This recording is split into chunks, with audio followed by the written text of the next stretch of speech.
তিনটা বাচ্চা চিল্লায়া চিল্লায়া কান্না করতেছে খাবারের জন্য, কারণ ওই বাচ্চাগুলার বাবা নাই। ছেলেগুলা বাবা হারা এতিম, এতিম সন্তানগুলা বাবা হারা সন্তানগুলা পেটের ক্ষুধায় কাতর, কারণ এদের মা পাহাড়ের মধ্যে যায়া কাঠ কুড়াইয়া কাঠ বিক্রি কইরা যেই টাকা পাইতো ওই টাকা দিয়া বাচ্চাদের জন্য খাবার আনতো। পেটের ক্ষুধা নিবারণ করা যায় না, ঘরের মধ্যে খাবার নাই, ছেলেগুলার বাবা দুনিয়াতে নাই। এ যুবক, আজও পর্যন্ত আপনারা দেখবেন সংসারে যদি বাবা নামক বটগাছটা না থাকে, সংসারে যদি বাবা নামক বটগাছটা না থাকে, দেখবেন পুরাটা পরিবার একদম অসহায় অসহায় হয়ে যায়, পরিবারের সদস্যগুলা টেরি পায় না। কিন্তু যেই দিন বাবা হারায়া যায়, ওই দিন সন্তানগুলা হারে হারে বুঝতে পারে যে একটা সংসারে বাবা না থাকলে কতটা কষ্টের বোঝা বহন করতে হয়। আরে যুবক বন্ধুরা, বাবার হোটেলে যারা খাও, একটু বাবার কষ্টটা বুঝো রে। আমাদের সমাজের মধ্যে এখনো কিছু কিছু বাবা আছে, এই যে শীতের মধ্যে ঘুম থেকে উঠা দেখবেন বাচ্চাটারে কম্বল দিয়া ঘুম পাড়াইয়া বাবাটা হাঁটু পর্যন্ত কাদার মধ্যে নাইমা জমিনে কাজ করে আসেনি, হাল চাষ করে, চাষাবাদ করে, টাকা যেগুলা হাতের মধ্যে পায়, বাবা কি নিজে খায় না সবাই রে নিয়ে খায়? নিজের চিন্তা করে না। বাবা নামক ব্যক্তিটা মাথার গাম পায়ে ফেলে অক্লান্ত পরিশ্রম করে সংসারের হালটা যখন নিজের কাঁধে নেয়, খাবার কোন দিকে আসে অনেক সন্তানরা টেরি পায় না। এই জন্য যুবকদেরকে আমি বলবো, যারা বাবার হোটেলে খাও, একটু বাবার কষ্টটা বুঝবা, বাবার কাজের মধ্যে একটু সহযোগিতা করবা। বিসমিল্লাহির রহমানির রহিম।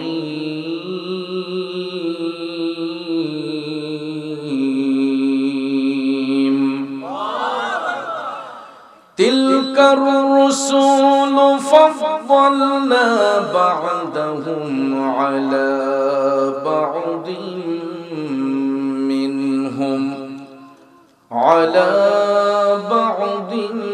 মিনহুম মান কাল্লামাল্লাহু ওয়া রাফা'a বা'দাহুম দারাজাত।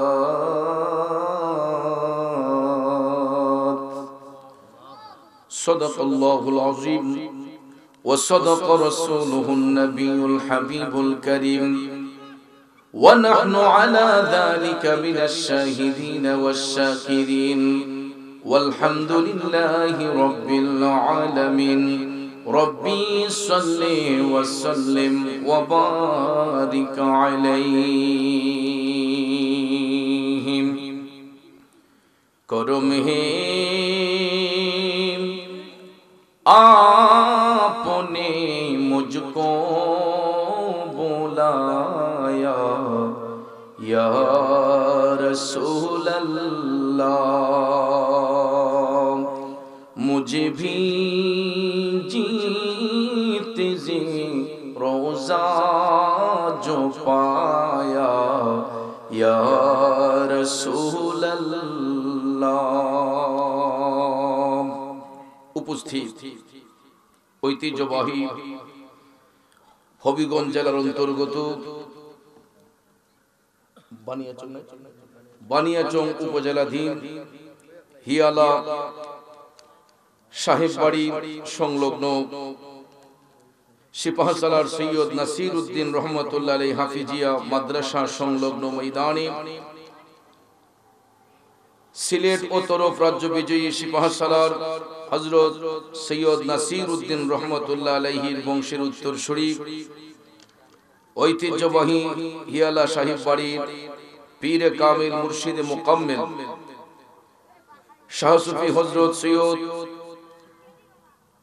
তাহিরুল হুসাইন রহমতুল্লাহ আলাইহির ইসালে সওয়াব উপলক্ষে আয়োজিত আজকের এই পবিত্র ওরস মোবারক 2025 ইংরেজি শনির সম্মানিত সাহিবে সদর সদরে মুকাররম মঞ্চে আসীন হিয়ালা সাহিব বাড়ির বর্তমান গদিনিসিন পীরে তরিকত রাহনুমাই শরীয়ত মুফাসসিরে কোরআন হযরত মাওলানা আলহাজ সৈয়দ মঈনুল হুসাইন পীর সাহিব মাদ্দাজিল্লাহুল আলিয়া আলোচনা করেছেন দেশ বিখ্যাত উলামায়ে আহলে সুন্নাত, বিশেষ করে দাওয়াত ক্রমে পীরজাদা মাওলানা সৈয়দ মাসুদুল হোসেন রাফিদ সাহিব, পুস্টার সৌজন্যে গ্রিস প্রবাসী মোহাম্মদ অলিউর রহমান সহ মঞ্চে উপস্থিত উলামায়ে আহলে সুন্নাত, আমার তরিকতপন্থী মুরব্বী বাবারা, সুশিক্ষিত আমার কৃষক, শ্রমিক, চাকরিজীবী, ব্যবসায়ী, সাংবাদিক, শিক্ষক, প্রশাসনিক, গোয়েন্দা বিভাগের সম্মানিত ভাইয়েরা, স্কুল, কলেজ, ইউনিভার্সিটি, মাদ্রাসায় পড়ুয়া ছাত্র ভাইয়েরা, পর্দানশীন মা বোনেরা, সবার প্রতি আন্তরিক সালাম। আসসালামু আলাইকুম ওয়া রাহমাতুল্লাহি ওয়া বারাকাতুহু। রব্বুল ইজ্জতের আলিশান দরবারে লাখো কোটি শুকর গুজার করার পর প্রিয় নবী সরকারে দু আলম নূরে মুজাসসাম নূরুন আলা নূর, দু জাহানের সরদার, উম্মতের দরদি, শাফাতের কান্ডারি, হায়াতুল নবী, জিন্দা নবী মুহাম্মাদুর রাসূলুল্লাহ সাল্লাল্লাহু তাআলা আলাইহি ওয়াসাল্লাম এর শানে নাতে মুস্তাফা, দুরুদে মুস্তাফা সাল্লাল্লাহু আলাইহি ওয়াসাল্লাম পরিবেশন করে আপনাদের খেদমতে মহাগ্রন্থ আল কোরআনুল কারীমের 3 নম্বর পারা সূরাতুল বাকারার 253 নম্বর আয়াতে পাকের কিছু অংশ তেলাওয়াত করেছি। সময় সংক্ষেপ, খুব অল্প সময়ে আয়াতে পাকের মূল অর্থ তাফসীরের ভাষায় কিছু আলোচনা এসেছে, এইগুলো উপস্থাপন করে মিলাদ শরীফ হবে, আরেকটু জিকিরের তালিম হবে। পরবর্তীতে পীর সাহেব হুজুর সবাইকে নিয়ে মোনাজাত করবেন। আমরা শেষ মোনাজাত দিয়ে সবাই আপন আপন বাড়িতে যাব। আল্লাহ পাক যেন শেষ মোনাজাত পর্যন্ত আমাদের সকলকে ধৈর্যের সহিত বসার সুযোগ দান করেন, আমরা বলি আমিন। প্রিয় ভাইয়েরা আমার, জগৎ সৃষ্টির পরে আল্লাহ সুবহানাহু ওয়া তাআলা যত নবী রাসূল প্রেরণ করেছেন, সকল নবীর সেরা নবী হলেন আমাদের নবী রাহমাতাল লিল, জোরে বলুন রাহমাতাল লিল। কারণ পৃথিবীতে যত নবী আল্লাহ তাআলা প্রেরণ করেছেন, সমস্ত নবীগণের একটাই কাজ ছিল, একটাই মেসেজ ছিল, তোমরা গিয়ে বলো লা ইলাহা ইল্লাল্লাহ, আল্লাহ ছাড়া কোনো মাবুদ। এই সাক্ষ্যটা দেওয়ার জন্য আল্লাহ রাব্বুল আলামিন সকল নবী রাসূলকে এই পৃথিবীতে প্রেরণ করেছেন। জোরে কোন সুবহানাল্লাহ। বন্ধুরা আমার, বাবাজিরা, একমাত্র আমাদের নবী ছাড়া অন্য যত নবী রাসূল আল্লাহ তাআলা পৃথিবীতে পাঠিয়েছেন, তাদেরকে সারা জাহানের জন্য পাঠানো হয় নাই। এক একজন নবীকে নির্দিষ্ট করে এক একটা কওমের মধ্যে আল্লাহ পাঠিয়েছেন।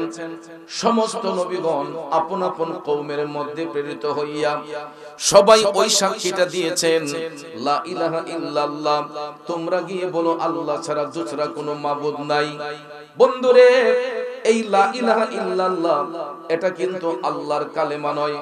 লা ইলাহা ইল্লাল্লাহ হলো নবীদের কালেমা। জোরে কোন কার কালেমা? লা ইলাহা ইল্লাল্লাহ হলো নবীদের কালেমা। কারণ যার অর্থ হলো আল্লাহ ছাড়া দুসরা কোনো মাবুদ নাই। এই সাক্ষ্যটা দেওয়ার জন্য সমস্ত নবীগণকে আল্লাহ পৃথিবীতে পাঠিয়েছেন। কিন্তু যখন অন্যান্য নবীগণ তাদের নির্দিষ্ট কওমের মধ্যে সত্যের দাওয়াত যখন দিতে লাগলেন, কেউ বিশ্বাস করত, কেউ করত না। আর যারা বিশ্বাস করত, এরা তাদের নবীর নামে কালেমা পড়ত। যেমন মুসা নবীর উম্মতরা, এরা যখন কালেমা পড়ত তখন এরা তাদের নবীর নামে কালেমা পড়তো। লা ইলাহা ইল্লাল্লাহ মুসা কালিমুল্লাহ, লা ইলাহা ইল্লাল্লাহ ঈসা রূহুল্লাহ, লা ইলাহা ইল্লাল্লাহ ইব্রাহিম খলিলুল্লাহ। হে আল্লাহর বাবাজিরা বন্ধুরা, আপনারা বলেন সকাল থেকে সন্ধ্যা পর্যন্ত কেউ যদি এইভাবে কালেমা পড়ে কালেমার সমাপ্তি হবে? কারণ কালেমার সমাপ্তি ততক্ষণ পর্যন্ত হবে না যতক্ষণ আমার আল্লাহর কালেমা যুক্ত করা না হয়। ঠিক না বিঠিক? তাইলে বন্ধুরা আমার বাবাজিরা, লা ইলাহা ইল্লাল্লাহ মুসা কালিমুল্লাহ এটা আল্লাহর কালেমা নয়, ঈসা রূহুল্লাহ আল্লাহর কালেমা নয়, ইব্রাহিম খলিলুল্লাহ আল্লাহর কালেমা নয়, আমার আল্লাহর কালেমা হইল মুহাম্মাদুর রাসূলুল্লাহ সাল্লাল্লাহু আলাইহি ওয়াসাল্লাম। আওয়াজ করে বলুন ঠিক না বিঠিক? এই জন্য কবি বলেছেন কালমার আগে পরে আল্লাহ, মাঝখানে রাসূল, সৃষ্টি কোলে মোদের নবীর নাই যে সমতল। কালমার আগে পরে আল্লাহ, মাঝখানে রাসূল, সৃষ্টি কোলে মোদের নবীর নাই যে সমতল। আল্লাহ পাকের প্রিয় নবী সৃষ্টির উপরে এলেন নূরের নবী যখন মক্কা নগরে, এলেন নূরের নবী যখন মক্কা নগরে। কথা বলেন ঠিক না বিঠিক? বন্ধুরা আমার বাবাজিরা, কালিমুল্লাহ শব্দের অর্থ আল্লাহর বন্ধু, খলিলুল্লাহ শব্দের অর্থ আল্লাহর বন্ধু, রূহুল্লাহ শব্দের অর্থ আল্লাহর বন্ধু, জাবিউল্লাহ শব্দের অর্থ আল্লাহর বন্ধু, খলিলুল্লাহ শব্দের অর্থ আল্লাহর বন্ধু, হাবিবুল্লাহ শব্দের অর্থ আল্লাহর বন্ধু। প্রত্যেকটা শব্দের একটাই অর্থ হয়, সেটা হলো আল্লাহর বন্ধু। এখন আপনারা বলুন, সব বন্ধু কি সমান? সব বন্ধু কি সমান? বন্ধু বন্ধুর মধ্যে ডিসটেন্স আছে না নাই? এই জন্য আল্লাহ রাব্বুল আলামিন সূরা বাকারার 253 নম্বর আয়াতে কারিমায় বলতেছেন, বিসমিল্লাহির রহমানির রহিম,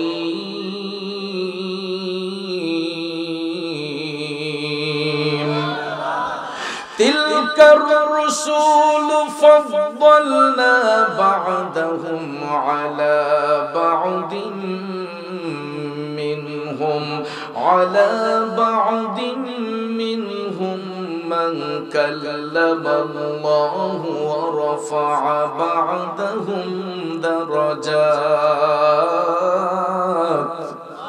উচ্চস্বরে বলুন ঘোষণাকার। আল্লাহ বলেন, এ রাসূলগণ, তাদের একজনের চেয়ে আরেকজনকে মর্যাদান্বিত করা হয়েছে। আমার আল্লাহ কয়, নবী রাসূলের মধ্যে কাউকে উচ্চ মর্যাদায় সমাসীন করা হয়েছে। তাদের মধ্যে এমন কেউ রয়েছেন যার সাথে আল্লাহ কথা বলেছেন। এ বন্ধুরা আমার বাবাজিরা, এই হলো আয়াতে পাকের সরল তরজমা। আসুন এবার বিস্তারিত ব্যাখ্যার দিকে চলে যাই। পৃথিবীর জমিনে আল্লাহ তাআলা যত নবী রাসূল পাঠিয়েছেন, নবী এবং রাসূলের মধ্যে কেউ হয়েছেন কালিমুল্লাহ, কেউ হয়েছেন খলিলুল্লাহ, কেউ হয়েছেন রূহুল্লাহ, কেউ হয়েছেন জাবিউল্লাহ, কেউ হয়েছেন হাবিবুল্লাহ। এই প্রত্যেকটা শব্দের অর্থ আল্লাহর বন্ধু। কালিমুল্লাহ শব্দের অর্থ আল্লাহর বন্ধু, রূহুল্লাহ শব্দের অর্থ আল্লাহর বন্ধু, জাবিউল্লাহ শব্দের অর্থ আল্লাহর বন্ধু, হাবিবুল্লাহ শব্দের অর্থ আল্লাহর বন্ধু। এবার আসুন ডিসটেন্সটা কোথায়? কারণ একমাত্র রাহমাতাল লিল আলামিন নবী ছাড়া অন্যান্য সকল নবীগণ তারা নিজে থেকে ইচ্ছে পোষণ করেছিলেন আমার মওলাকে দেখার জন্য। যেমন মুসা আলাইহিস সালাম, তিনি অ্যাপ্লিকেশন করেছিলেন, রব্বি আরিনি, আল্লাহ আমি তোমাকে দেখতে চাই। আমার আল্লাহ কইলাম তারানি মুসা, তুমি দেখতে পারবা না। এরপরে মুসা নবী কয়, আল্লাহ আমি তোমারে দেখতে চাই, আমি তোমারে দেখতে চাই। বারবার করে বলার পরে আল্লাহ তাআলা ডাক দিয়া কয়, মুসা যদি আমাকে দেখতে হয় তুমি তুর পাহাড়ের মধ্যে উঠো। কোন পাহাড়ে? জোরে কোন কোন পাহাড়ে? বন্ধুরা আমার বাবাজিরা, মুসা আলাইহিস সালাম তুর পাহাড়ের কাছে যখন গেলেন, তিনি যখন পাহাড়ের উপরে উঠতে যান, আল্লাহ রাব্বুল আলামিন কুদরতের জবান দিয়া ডাক দিয়া কয়, বন্ধু মুসা, ও বন্ধু মুসা, তোমার পায়ের জুতাগুলা খুলে তুমি তুর পাহাড়ের মধ্যে উঠো। আল্লাহ তাআলা বললেন মুসা জুতা খুলে তোর পাহাড়ে ওঠো। মুসা আলাইহিস সালাম জুতা খুইলা তুর পাহাড়ের মধ্যে উঠলেন কারে দেখার জন্য? জোরে কোন কারে দেখার জন্য? আল্লাহ রাব্বুল আলামিন কুদরতের জবান দিয়া ডাক দিয়া কই মুসা তোমার সামনে যেই নূরের পর্দাটা আছে এই নূরের পর্দাটা একটু উত্তোলন করো। বন্ধুরা আমার, মুসা আলাইহিস সালাম নূরের পর্দায় হাত দিয়া শুধু একটুখানি উঠাইলেন, উঠানোর সঙ্গে সঙ্গে দেখা যায় আমার মওলা পাকের নূর তাজাল্লিতে তুর পাহাড়টা জ্বলে পড়ে সারকার হয়ে গেছে গো। এরপর মুসা আলাইহিস সালাম আমার মওলা পাকের নূরের তাজাল্লি সহ্য করতে পারেন নাই। চিন্তা করে দেখেন, সামান্য একটু উঠাইলেন, উঠানোর সঙ্গে সঙ্গে আমার মওলা পাকের নূর তাজাল্লিতে তুর পাহাড়টা জ্বলে পড়ে সারকার হয়ে গেছে। আল্লাহ রাব্বুল আলামিন চিন্তা করলেন আমার বন্ধু মুসা এত চেষ্টা করলো আমি মওলাকে দেখার জন্য, এত চেষ্টার পর আমার বন্ধু মুসা আমি মওলার নূর তাজাল্লিটা সহ্য করতে পারলো না। আল্লাহ কয় আমার বন্ধুর তো একটা ইজ্জত আছে। তখন মুসা নবীর পায়ের কারণে আমার আল্লাহ তোর পাহাড়ের ছাইগুলারে সুরমা বানাইয়া দিছে। যেই সুরমা আমি আপনি এখন পর্যন্ত চোখের মধ্যে লাগাই বাজানো, এই সুরমা কিন্তু মুসা নবীর বরকতে আমার আল্লাহ দান করছে। কিয়ামত পর্যন্ত পৃথিবীর সমস্ত মানুষ মিলেও যদি সুরমা ব্যবহার করে, এই সুরমা ব্যবহার করে শেষ করতে পারবে না, কারণ এটা মুসা নবীর বরকতে আল্লাহ রাব্বুল আলামিন তুর পাহাড়ের ছাইগুলারে সুরমা বানাইয়া দিয়া ওই মুসা নবী আমার আল্লাহর কাছ থেকে উপাধি পাইলেন কালিমুল্লাহ। জুরে কন্যা সুবহানাল্লাহ। তিনি যখন মওলার সঙ্গে কথা বলেছিলেন নিজে থেকে ইচ্ছে পোষণ করেছিলেন, এই জন্য তাকে বলা হয়েছে কালিমুল্লাহ। আমার বাবাজিরা বন্ধুরা, আমাদের মুসলিম মিল্লাতের আদি পিতা হযরতে বাবা ইব্রাহিম আলাইহিস সালামের উপাধি হচ্ছে খালিলুল্লাহ। এই উপাধিটা তিনি কেমনে পাইলেন? বাবাজিরা আমার বন্ধুরা আমার, ইব্রাহিম আলাইহিস সালামকে বাদশা নমরুদ যখন অগ্নিকুণ্ডে ফেলে দিয়েছিল, অগ্নিকুণ্ডে যখন ফেলে দিয়েছিল ভাইরা আমার বন্ধুরা আমার, আগুন ধাউ ধাউ করে জ্বলে, তখন ইব্রাহিম আলাইহিস সালাম আমার নবীর মহব্বত অন্তরে নিয়া তিনি যখন মওলা পাকের দরবারে কান্নাকাটি করেছিলেন, ইব্রাহিম নবীর চোখের পানিটা আগুনে পড়ার সঙ্গে সঙ্গে আমার আল্লাহ আগুনটারে ফুল বাগিচা বানাইয়া দিছে। এই এলাকার বাবাজিরা বন্ধুরা আমার, মুরব্বী বাবাজিরা গো, এই রকম ভাবে এক একজন নবী নিজে থেকে ইচ্ছে পোষণ করার কারণে এক একটা উপাধি লাভ করেছেন। এখন আমাদের নবীর উপাধি হচ্ছে হাবিবুল্লাহ। বাজান বলুন তো ওই হাবিবুল্লাহ উপাধিটা আমার নবী নিজে দিয়েছেন নাকি আল্লাহ? জোরে কোন কে? আল্লাহ দিয়েছেন নবীকে সম্মান, তোমার হিংসায় হবে কি? আল্লাহ দিয়েছে নবীকে সম্মান, ঠিক কিনা বলেন জগতের বন্ধুরা রে?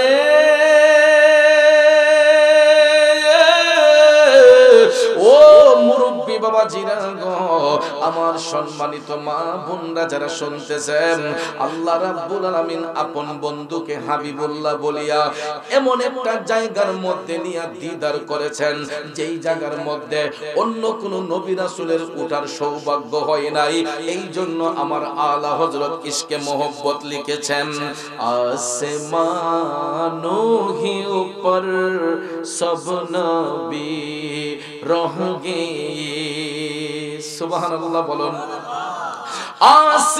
आसमानों के पर सब नबी रहेंगे, अर्शो आज़म पे पहुंचा हमारा नबी, सबसे औला आला हमारा नबी, सबसे बाला आला हमारा नबी। যুবক বন্ধুরা, ও মুরব্বী বাবাজিরা গো, আমার আলা হযরত লিখেন পৃথিবীর জমিনে আল্লাহ রাব্বুল আলামিন যত নবী রাসূল প্রেরণ করেছেন সমস্ত নবীগণকে আল্লাহ তাআলা 7 আসমান পর্যন্ত সীমাবদ্ধ রেখেছেন। সমস্ত নবীগণের সীমাবদ্ধতা 7 আসমান পর্যন্ত। 7 আসমানের উপরে অন্য কোন নবীকে উঠার পারমিশন আল্লাহ তাআলা দেয় নাই। সুবহানাল্লাহ। Without our prophet Muhammadur Rasulullah sallallahu alaihi wasallam, চিল্লায়ে বলেন সুবহানাল্লাহ। এই জন্য আলা হযরত ফরমায়া আসমানों ही ऊपर सब नबी रह गए। সমস্ত নবীগণ আসমান পর্যন্ত সীমাবদ্ধ। সমস্ত নবীগণের কাঁধের মধ্যে জিনার কদম মোবারক, তিনি হলেন আমাদের নবী রাহমাতাল লিল আলামিন। ওই নবীর মকাম বলতে গিয়ে আলা হযরত লেখেন আরশ आज़म पे पोछा हमारा नबी। আমরা কেমন নবীর উম্মত, ওই নবী আরশ মুআল্লার কাছাকাছি। আমার আল্লাহ কুদরতের জবান দিয়া ডাক দিয়া কই উদনু মিন্নি ইয়া হাবিবি, ও বন্ধু আরেকটু কাছে আসুন, কাছে আসুন। দেখেন নবীর ইজ্জত আমার আল্লাহ কেমনে দেয়। আর সমু আল্লাহর কাছাকাছি আমার আল্লাহ তাআলা ডাক দিয়া কয় হাবিব আরেকটু কাছে আসুন। উদনু মিন্নি ইয়া হাবিবি, ও বন্ধু আপনি আরেকটু কাছে আসুন। সুবহানাল্লাহ। কোন ওরে আরশ আজিম পারি দিয়া খোদা তাআলার কাছে গিয়া উদনু মিন্নি ইয়া হাবিবি, দয়াল নবী শুনতে পান। উদনু মিন্নি ইয়া হাবিবি, দয়াল নবী শুনতে পান। আমি পাপী অপরাধী গাইব কি নবীজির শান। ইয়া রাসূলুল্লাহ ইয়া হাবিবি, বলুন ইয়া রাসূলুল্লাহ ইয়া হাবিবাল্লাহ, ইয়া রাসূলুল্লাহ ইয়া হাবিবি। আমার যুবক বন্ধুরা, নবী আমার আরশ মুআল্লার কাছাকাছি। আল্লাহ তাআলা ডাক দেয়া কয় ও বন্ধু আরেকটু কাছে আসুন, কাছে আসুন। আমার নবীজির পাও মোবারকের মধ্যে জুতা মোবারক ছিল। দয়াল নবী জুতা মোবারক খুলিয়া আমার মহান আল্লাহর আরশের মধ্যে যখন উঠতে গেলেন, আল্লাহ তাআলা ডাক দিয়া কয় হাবিব, ও বন্ধু আপনি জুতা রেখে কেন আমার আরশে উঠতেছেন? আমার নবী ডাক দিয়া কয় আল্লাহ আমি কেমনে জুতা রাইখা আপনার জুতা নিয়ে আমি আপনার আরশে উঠে? আপনি তো মূসাকে বলেছিলেন জুতা কইলা তোর পাহাড়ে ওঠার জন্য। আমি রাসূল কেমনে আপনার মহান আরশের মধ্যে জুতা নিয়ে উঠে? বন্ধুরে বন্ধু, আল্লাহ তাআলা ডাক দিয়া কয় ও হাবিব আমি মূসাকে এই জন্য জুতা খুলে উঠতে বলেছি। মূসা আমি মাওলার নূরের তাজাল্লি সহ্য করতে পারবে না, এই জন্য জুতা খুলে আমার মূসারে তোর পাহাড়ে উঠাইয়া আমি আমার মূসার পায়ের কারণে তোর পাহাড়কে ধন্য করেছে। আল্লাহ তাআলা ডাক দিয়া কয় প্রাণের হাবিব, ও বন্ধু গো আপনি বন্ধুকে এই জন্য জুতা মুবারক নিয়ে আমি উঠতে বলেছে, কারণ আমার আরশ মুআল্লা আপনি বন্ধু নবীর জুতা মুবারকের ধুলির অপেক্ষা করতেছে। আল্লাহ তাআলা ডাক দিয়া কয় বন্ধু ও প্রাণের হাবিব গো আপনার জুতা মুবারকের ধুলি দিয়া আমি আল্লাহর আরশটারে ধন্য করে দেন। দুই হাত তুলে বলুন আল্লাহু আকবার, আর একটু জোরে বলুন ইয়া রাসূলুল্লাহ। এই গ্রামের নবীর প্রেমিকেরা, ও যুবক বন্ধুরা, মন বাবাজিরা গো, চিন্তা করে দেখেন আমরা কেমন নবীর উম্মত। যেই নবীর জুতা মুবারকের ধুলিতে আমার আল্লাহর আরশ ধন্য হইয়া যায়, ওই নবীর গোলামি করা প্রয়োজন আছে না নাই? জোরে কোন আছে না নাই? নবীর গোলামি করলে লাভ না লস? যারা নবীর গোলামি করেছে এরা জান্নাতি হয়েছে, যারা নবীর সাথে দুশমনি করেছে এরা জাহান্নামী হয়েছে। স্পষ্ট, যারা নবীর গোলামি করবে এরা জান্নাতি, যারা নবীর সাথে দুশমনি করবে এরা জাহান্নামী। আব্বাজিরা আমার, এই যুবক বন্ধুরা, আবু জেহেল আবু লাহাব নবীর সাথে বেঈমানি করার কারণে পরিণাম ভালো হইছে না খারাপ হইছে? ভালো হইছে না খারাপ হইছে? আবু বকর, উমর, উসমান, আলী আমার নবীর গোলামি করার কারণে লাভ হইছে না লস হইছে? কারণ গোলামি করার কারণে তারা নবীর পাশে শুয়ে শুয়ে আরাম করছেন।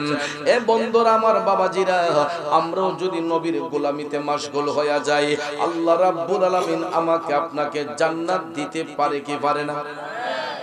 আর এই জন্যই নবীর গোলামি করব। জান্নাতের মালিক যদি আল্লাহ, ভাগের দায়িত্ব আল্লাহ দিয়েছেন নবীর কাছে। এই জন্য পাকিস্তানের কবি বলেছেন, তাআজ্জব কি জাহে কে ফিরদৌসে আলা, তাআজ্জব কি জাহে কে ফিরদৌসে আলা, बनाए खुदा और बिसाए मुहम्मद सल्लल्लाहु अलैहि ওয়াসাল্লাম। পাকিস্তানের কবি লিখতেছেন, কি আশ্চর্য, জান্নাতুল ফেরদাউস বানিয়েছেন আল্লাহ, কিন্তু ভাগ করে দিচ্ছেন হুজুর আকরাম নবী মুহাম্মদুর রাসূলুল্লাহ সাল্লাল্লাহু আলাইহি ওয়াসাল্লাম। তাইলে যেই নবীর কাছে আল্লাহ তাআলা ভাগের দায়িত্ব দিয়েছেন, ওই নবীর গোলামি করলে লাভ না লস হবে? আমার নবীর গোলামি কইরা মদিনার রাষ্ট্রনায়ক হয়েছিলেন হযরতে উমর ইবনুল খাত্তাব রাদিয়াল্লাহু তাআলা আনহু। বন্ধুরে, নবীর আদর্শ যার মধ্যে থাকবে, নবীর চরিত্র যার মধ্যে লালায়িত করবে, ওই ব্যক্তির জীবনে কোনোদিন মানুষ ঠকাইতে পারে না, ওই ব্যক্তি কোনোদিন মানুষ হত্যা করতে পারে না, ওই ব্যক্তি কোনোদিন সমাজে ফিতনা ছড়াতে পারে না, ওই ব্যক্তি কোনোদিন রাষ্ট্রীয় সম্পদ নষ্ট করতে পারে না। দেখেন, নবীর গোলামি কইরা মদিনা শরীফের রাষ্ট্রনায়কের দায়িত্ব পেয়েছিলেন হযরতে উমর ইবনুল খাত্তাব রাদিয়াল্লাহু তাআলা আনহু। একজন মদিনার সরকার, চিন্তা করে দেখেন, একটু ভাইবা দেখেন, একটু ব্যাপার স্যাপার আছে না নাই? মদিনার সরকার, ব্যক্তিটার চলাফেরাটা কেমন হওয়া দরকার ছিল? বন্ধুরে, বিভিন্ন দেশে তো আমরা রাষ্ট্রপতি দেখি, সরকার দেখি, বিভিন্ন দেশের সরকারগুলোর অবস্থান দেখবেন, তাদের কতগুলা সিকিউরিটি গার্ড লাগে, কতগুলা নিরাপত্তা বাহিনী লাগে। কিন্তু হযরতে উমর ইবনুল খাত্তাব রাদিয়াল্লাহু তাআলা আনহু, ওনার মাত্র একজন সহচর ছিলেন, এও তিনি রাষ্ট্রীয় কাজ করতেন পাও দিয়ে হাইটা হাইটা। কোনো গাড়ি ঘোড়া ছিল না, উটের উপর সওয়ার হতেন না, ঘোড়ার উপর সওয়ার হতেন না। বন্ধু, বর্তমানে পৃথিবীর বিভিন্ন দেশের রাষ্ট্রনায়করা প্রতিদিন তারা কোন ধরনের ড্রেস পরবে, কি কালারের কাপড় পরবে, জুতাটা কোন জুতাটা পরবে, কোন কাপড়টা পরবে, একদিন আগে থেকেই এইগুলা সেটিং করা হয়।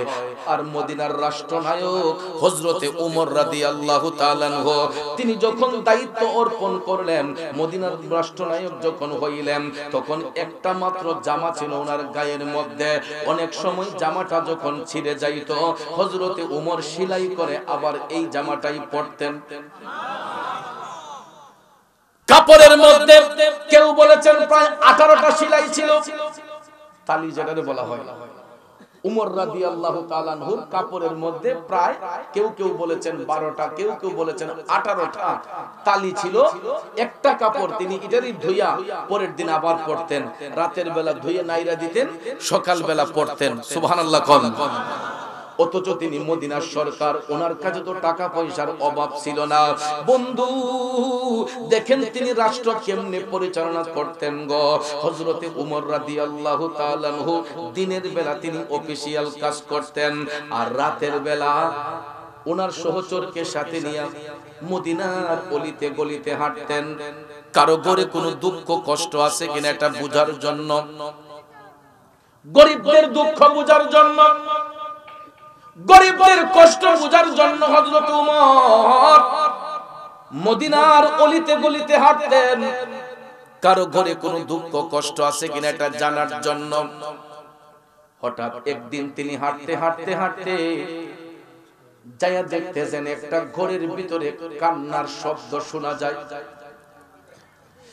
তিনটা বাচ্চা চিল্লায়া চিল্লায়া কান্না করতেছে খাবারের জন্য। কারণ ওই বাচ্চাগুলার বাবা নাই, ছেলেগুলা বাবা হারা এতিম, এতিম সন্তানগুলা বাবা হারা সন্তানগুলা পেটের ক্ষুধায় কাতর।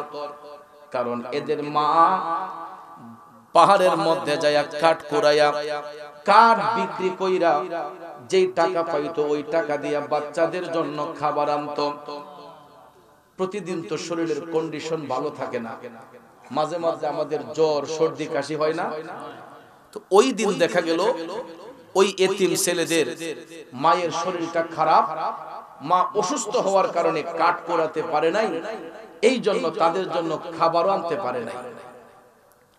এখন ভাইয়ের আমার, বন্ধুরা আমার, সবকিছু নিবারণ করতে পারলেও পেটের ক্ষুধা তো নিবারণ করা যায় না।